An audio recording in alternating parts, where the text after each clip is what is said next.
नमस्कार, स्वागत है आप सभी का न्यूज़ 18 का डिजिटल प्लेटफॉर्म आप देख रहे हैं और मैं हूं आपके साथ पुनीत मिश्रा। हम बात कर रहे हैं इंदौर के राजा रघुवंशी हत्याकांड की। इस मामले में एक बड़ा अपडेट फिर से सामने आया है। एक चौंकाने वाली खबर सामने आई है। चौंकाने वाली खबर क्या है? जाहिर तौर पर चौंकाने वाली खबर है सोनम से जुड़ी हुई। हत्याकांड की मुख्य आरोपी है सोनम, जो राजा की पत्नी थी और उसी ने इस वारदात को अंजाम दिलाया, ऐसा आरोप है।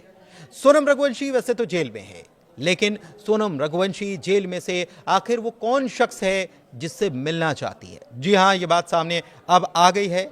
दरअसल सोनम ने केवल 2 लोगों से मिलने की इच्छा जेल में जताई है। दरअसल जेल में एक प्रावधान होता है कि आप किसी से मिलना चाहते हैं तो आप बता सकते हैं कि आप किससे मिलना चाहते हैं, कौन है जिससे आप अपने मन की बात या बातचीत करना चाहते हैं। तो ऐसे में केवल 2 लोगों का नाम सोनम ने लिया है कि वो 2 लोगों से मिलने की इच्छा रखती है। लेकिन ये 2 लोग हैं कौन और इस मुलाकात के पीछे का राज आखिर क्या है? तो 2 व्यक्तियों से फोन पर बात की है सोनम ने, ये बात भी सामने आई है। दरअसल ये बात पहले से सामने आ गई है कि सूत्रों के मुताबिक सोनम ने जेल में से अपने परिवार के केवल 2 सदस्यों से बात की और ये 2 सदस्य हैं सोनम के पिता और सोनम का भाई गोविंद रघुवंशी। इतना ही नहीं, सोनम ने पिता और भाई गोविंद रघुवंशी से मिलने की इच्छा भी जताई। साफ तौर पर सोनम ने जेल प्रशासन से यह कह दिया है कि वो किसी और से नहीं मिलना चाहती, लेकिन 2 लोग, उसके पिता और उसके भाई से वो मुलाकात करना चाहती है। इतना ही नहीं, सोनम को जेल से सप्ताह में 1 बार फोन करने की परमिशन मिली हुई है और अभी तक सोनम ने 3 बार अपने परिवार से बात की है। हालांकि ये साफ नहीं हुआ है कि फोन पर बातचीत का विषय क्या था, लेकिन ये जरूर चर्चा है कि सोनम ने सबसे दूरी बनाते हुए सिर्फ इन 2 ही लोगों पर भरोसा जताया है। इधर सोनम के भाई गोविंद ने कहा है कि अभी तक उनकी और सोनम की कोई बातचीत नहीं हुई है, लेकिन एक खबर यह भी आई थी कि सोनम ने अपने पिता से बात की है। सोनम के भाई गोविंद रघुवंशी ने हाल ही में मीडिया से बातचीत की और यह दावा किया कि सोनम से अभी तक उनकी कोई बातचीत नहीं हुई है, फोन पर भी नहीं। उन्होंने ये भी कहा कि सोनम का जेल से घर पर फोन करने की बात महज अफवाह है। जी हां, ये बड़ी बात भाई ने कही है कि ये केवल अफवाह है और इसके पीछे कोई तथ्य नहीं है। गोविंद ने यह भी बताया कि वो और उसके पिता जल्द ही सोनम से मिलना भी चाहते हैं और इसके लिए उन्होंने बाकायदा शिलोंग पुलिस को एक आवेदन भी दे दिया है। हालांकि पुलिस की ओर से अभी तक इस मामले में उनको कोई जवाब नहीं दिया गया है कि उनको कब मिलने की परमिशन दी जा सकती है, लेकिन आवेदन दिया गया है, ये बात है। गोविंद का यह भी कहना है कि वो अपनी बहन का पक्ष जानना चाहता है। वो ये समझना चाहता है कि आखिर सोनम ने ये सब किया क्यों, क्या वाकई इसके पीछे सोनम है और कौन वो शख्स है जिसके लिए सोनम ने ये सब कुछ कर दिया।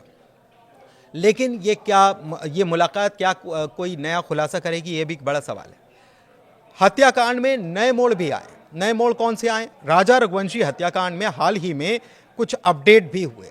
मसलन सोनम के 2 मददगार लोकेंद्र सिंह तोमर और बलबीर अहिरवार को शिलोंग की अदालत ने जमानत दे दी है।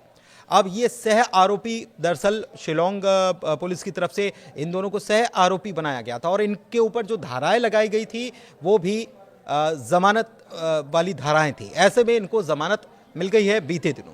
लोकेंद्र सिंह तोमर कौन है? लोकेंद्र सिंह तोमर उस फ्लैट का मालिक है जहां पर हत्या करने के बाद सोनम छिपी थी और कई दिनों तक रही थी, जबकि बलबीर उसी बिल्डिंग का सिक्योरिटी गार्ड बताया जाता है।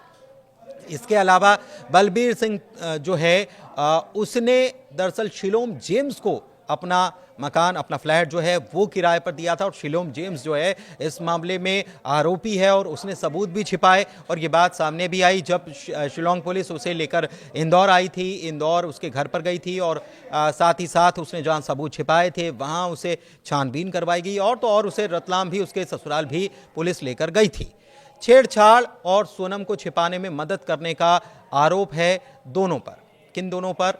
इन दोनों पर। लेकिन कोर्ट ने उनकी जमानत मंजूर कर ली क्योंकि उनके खिलाफ लगाई गई अपराध जमानती थे। क्या इन जमानतों से सोनम के केस पर कोई असर पड़ेगा? क्या आपको लगता है ऐसा कि 2 लोगों को इस मामले में जमानत मिली है लेकिन अभी बाकी पूरा केस चल रहा है और दोनों लोग जो हैं वो सह आरोपी हैं, लोकेंद्र सिंह तोमर और बलबीर सिंह। बलबीर सिंह जो है वो वहां का सिक्योरिटी गार्ड था, जबकि लोकेंद्र उस घर का मालिक बताया जाता है। हालांकि इस मामले में शिलोम जेम्स को अभी तक जमानत नहीं मिली है, जिसने सबूत छिपाने का, उनको नष्ट करने का काम किया था, क्योंकि उसके फ्लैट पर भी गई थी, उसके घर पर भी गई थी, उसके ससुराल में भी जो एक कमरा था वहां पर भी गई, वहां से कुछ मिला भी और उसमें मंगलसूत्र और तमाम चीजें वहां से पुलिस को बरामद हुई थी। तो मामला पुलिस की जांच में अभी भी बना हुआ है, पुलिस तमाम एंगल पर जांच कर रही है, लेकिन सवाल अभी बना हुआ है कि इतनी बड़ी वारदात को अंजाम देने के बाद सोनम ने सबसे पहले फोन किसको किया था, कांटेक्ट किसको किया था? अपने भाई को। जब वो इंदौर से यहां से रवाना हो गई थी, उसके बाद वहां पर जाकर उसने उत्तर प्रदेश में जाकर उसने अपने भाई को फोन लगाया, गोविंद को फोन लगाया, और फिर गोविंद ने ढाबे वाले को बताया कि सबसे पहले आप एक काम करो कि ये जो लड़की बात कर रही है इसको सबसे पहले नजदीकी थाने पहुंचा दो। लेकिन अभी तक ये साफ नहीं हो पाया है कि भाई से बात की तो किस वजह से सोनम ने बात की, क्योंकि वो तो भाग रही थी। फिर उसे क्या मलाल हुआ, क्योंकि भाई ने कहा कि जब वो सोनम से मिला था तो उसके चेहरे पर कोई शिकन नहीं थी, कोई मलाल नहीं था कि उसने ऐसा कुछ किया है। तो फिर उसने भाई को फोन क्यों किया, क्या वो बताना चाहती है? और भाई भी अब सोनम से मिलना चाहता है, इसके पीछे क्या गहरा राज है अभी साफ नहीं है। लेकिन आपको क्या लगता है इसके पीछे क्या चल रहा है? कमेंट के जरिए जरूर बताइए। धन्यवाद।